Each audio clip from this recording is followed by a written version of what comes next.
কি রান্না করেছো মা? দেখ কি রান্না করেছি। এখানে ভাত আছে, ঠান্ডা হয়ে গেছে।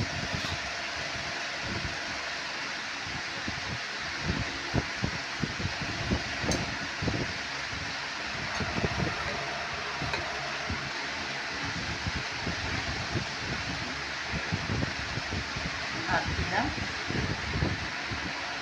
একটু নুন দিলাম।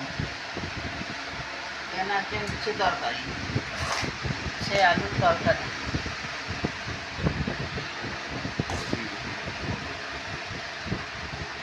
এখানে আছে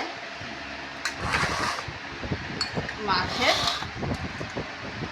আলু দিয়ে পেঁয়াজ দিয়ে তেল ঝাল মতো করেছি।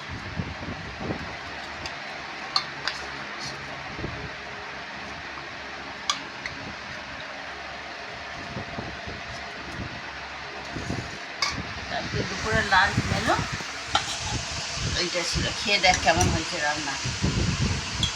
এই ছিল বন্ধুরা আজকে দুপুরের লাঞ্চ মেনু। কেমন লাগলো জানিও বন্ধুরা। নমস্কার বন্ধুরা।